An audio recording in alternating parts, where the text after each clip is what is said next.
ஒரு அழகான மலை கிராமம், இயற்கையோடு இணைந்த ஒரு அமைதியான இடம். இதுதான் நம்ம கதையின் தொடக்கம். இந்த கிராமத்தில் ஒரு சிறிய பள்ளி இருந்தது. அந்த பள்ளியின் நடுவில் பல வருடங்கள் வாழ்ந்த ஒரு பெரும் மாமரம் நின்றது.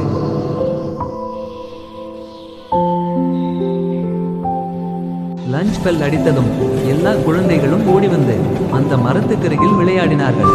அவர்கள் கற்கள் எறிந்தார்கள். சில மாம்பழங்கள் கீழே விழுந்தன. ஆனால் ஒரு மாம்பழம் மட்டும் இன்னும் கிளையில் பிடித்து நின்றது. ஸ்கூல் முடிந்தது.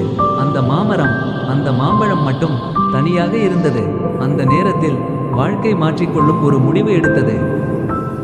மாம்பழம் கிளையிலிருந்து விலகி மலையிலிருந்து உருண்டு சாகச பயணத்தை தொடங்கியது. மாம்பழம் ஆற்றில் விழுந்தது.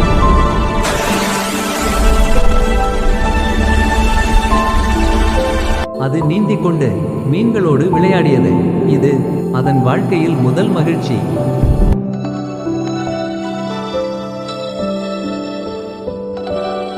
ஆற்றை கடந்து சென்றபோது ஒரு காய்ந்த மரத்தை பார்த்தது. அதை பார்த்து மனம் கலங்கியது. அந்த மாம்பழம் கேட்டது, மரமே, உங்களுக்கு என்ன ஆயிற்று? What happened to you? மரத்தின் கண்கள் மெதுவாக திறந்தன. அவன் சொன்னான், நான் நல்லா இருந்தேன், செழித்து வாழ்ந்தேன். ஆனால் மனிதர்கள் வந்து என்னை காயப்படுத்தி எல்லாவற்றையும் அழித்து விட்டார்கள். மாம்பழத்திற்கு கோபம் வந்தது. இயற்கையை காப்பாற்ற வேண்டும் என்ற உறுதி இதயத்தில் விழுந்தது.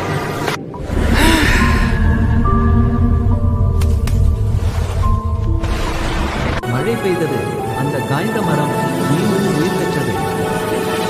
இது இயற்கையின் மறுவாழ்வு. அந்த மாம்பழம் அமைதியாக மண்ணில் புதைந்தது. அங்கே புதிய வாழ்க்கை முளைத்தது. இயற்கையை காப்போம், எதிர்காலத்தை காப்போம்.